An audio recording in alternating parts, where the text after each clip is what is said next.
Muy buenas noches, estamos en vivo en la señal de Cable Diario para toda la zona metropolitana, Santa Fe, Paraná, hacia el oeste hasta San Vicente, hasta el centro sur, hasta San Jorge. Llegamos por ahora a esta geografía de la provincia de Santa Fe. Se estima por algunas sugerencias y algunas negociaciones que está haciendo la gerencia, por lo menos nos comentó eso a principio de año, que por ahí tal vez también podamos llegar a otras latitudes. Hoy vamos a hablar al principio de un tema que ya venimos recurrentemente conversando, vinculado a la autonomía de la institución policial. Hubo un hecho absolutamente relevante el viernes de la semana pasada, cuando la justicia santafesina decidió allanar 4 lugares donde presumiblemente se arreglaban coches oficiales de la policía que dependían operativamente de la jefatura de provincia, y se detectaron un sinnúmero de documental vinculado a facturaciones que tenían que ver con arreglos que no se hicieron o arreglos que se hicieron con lo que se llama la facturación abultada, inflada. Esto tiene que ver con una denuncia que se hizo hace 40 días aproximadamente en el Ministerio de Seguridad, un anónimo que llegó hasta el Ministerio de Seguridad, que luego se transformó en una denuncia penal propiciada por el propio ministro Puyaro, y que tuvo su desenlace el viernes de la semana pasada, como decíamos, con una serie de allanamientos. Por sugerencia tal vez de un sector de la política, más que una conducta tal vez mojigata de la justicia, no se allanó el domicilio particular de Rafael Grau, que estaba previsto en el listado inicial, programado en el borrador inicial del fiscal Apuyam.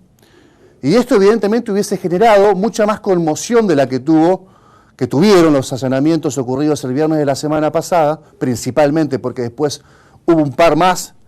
en los días siguientes. Hubiese generado una conmoción mucho más grande.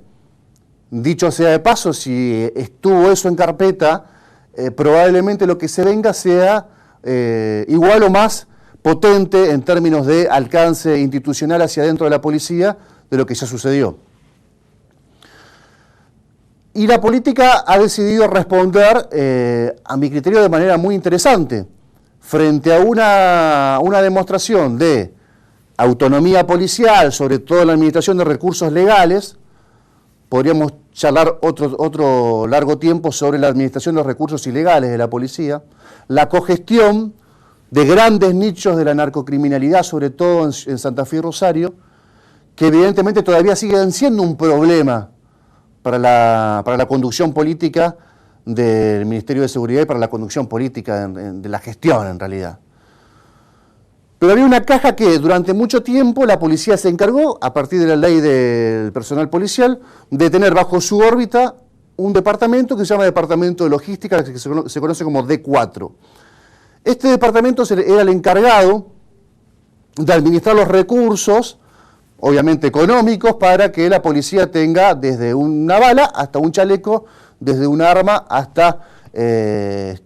carne o insumos que tengan que ver con alimentos o combustible, por ejemplo. Bueno, la decisión política es adoptada casi en simultáneo, se hacían los allanamientos o tal vez antes, es quitarle a la policía el control de los recursos económicos y financieros, administrarlos civilmente, y así garantizar tal vez un mecanismo de control mucho más interesante. Mecanismo de control que falló evidentemente, porque si durante 4 meses, y si no fuese por un anónimo, también vamos a ver la mitad del vaso vacío. Si no fuese por un anónimo, podríamos también pensar que el Ministerio de Seguridad desconocía sobre esta maniobra fraudulenta o presumiblemente fraudulenta que se desarrollaba en el D4. Y si lo desconocía, evidentemente fallaron los controles que tiene, por ejemplo, a funcionarios encargados de la Secretaría de Control, civiles, la Secretaría de Armas, que ya falló la semana pasada y anteriormente a cargo de Matías Palavicino, que en 20 días va a abandonar el Ministerio de Seguridad, que mientras fue el escándalo de las armas en Santa Fe, que debía, por convenio, enviar el Ministerio de Seguridad a la Corte y la Corte fundirlas, Matías Palavicino estaba en Estados Unidos. Y lo desconocía, o desconocían gran parte del ministerio que fue a hacer a Estados Unidos. Matías Palavicino va a dejar de ser funcionario, como les decía, en los próximos días. Pero concretamente frente a la decisión de la política, esta última, de quedarse con el control de los recursos económicos, va a suceder algo muy interesante y al mismo tiempo muy preocupante. Cada vez que la política ha tenido una reacción de interrumpir cierta autonomía policial, la oficialidad, sobre todo, la institución policial tiene una versión reaccionaria de esto. Sucedió, por ejemplo, recordábamos hace poco, gestión Corti. Empieza a trabajar sobre la idea del control, prenden fuego intencionalmente vehículos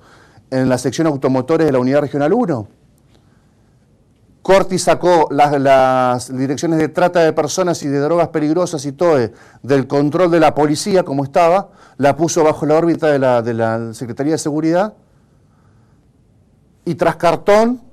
le pusieron la llave al alcance de su mano al violador desde la peatonal de Santa Fe para que se fugue. Evidentemente siempre, aunque no pareciera ser algo además es difícil probar, ¿no?, la relación, pero en este caso las casualidades existen,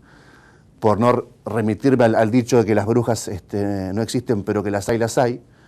Cada vez que la política mete un pincha penitas la piel de la institución policial, ni siquiera cuando llega al hueso, que no ha sucedido en tantos años de democracia. Ciertamente la política se debe haber formado un cuadro de gestión en materia de seguridad en 30 y pico años de democracia. Lo ha generado en materia de desarrollo social, en materia de economía, sigue la deuda en materia de seguridad pública. Entonces, atención con lo que pueda suceder, porque sigue siendo muy reaccionaria la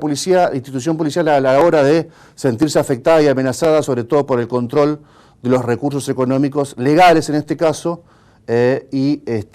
los ilegales también siguen siendo una montaña de plata que obviamente no es más difícil verificar para la política porque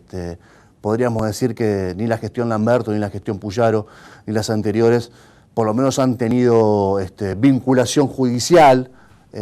con hechos de corrupción vinculados a la narcocriminalidad. Si un policía está preso, si un policía de esta gestión, un jefe policial de esta gestión está preso por vínculos con el narcotráfico, pero en términos estrictamente judiciales no se pudo ir hacia arriba, como se dice habitualmente. El D4 va a dejar de existir a nivel provincial, a nivel de unidades regionales, y probablemente esto sea, si permanece en el tiempo y se hace con muchos controles, tal vez sea el mojón más importante que va a tener la gestión de Puyaro en estos 4 primeros meses de gestión de la seguridad pública en Santa Fe. Vamos a hablar de lo que queda del programa, vamos a hablar con 2 legisladores, vamos a hablar de política, vamos a hablar de las finanzas públicas. En instantes nada más vamos a sumar a un legislador del oficialismo provincial, a otro de la oposición, para charlar sobre el endeudamiento principalmente, que fue votado la semana pasada por ellos, por lo menos por la Cámara de Diputados, y lo que implica endeudarse en términos económicos y financieros, y lo que implica hacia el futuro endeudarse. Y además vamos a sumar a Fede Gianre más tarde para que nos indique quiénes son los funcionarios judiciales que van a seguir siendo funcionarios judiciales en otro tipo de sistema de enjuiciamiento penal, pero que al mismo tiempo tienen causas judiciales importantísimas en sus escritorios, que el interrogante es ¿qué va a pasar, por ejemplo, con esas causas que están en esos escritorios? Bueno, todo esto tiene que entrar hasta las 23 horas y recuerden que para ver las entrevistas, los informes, las opiniones, pueden ingresar a zonacriticaonline.com.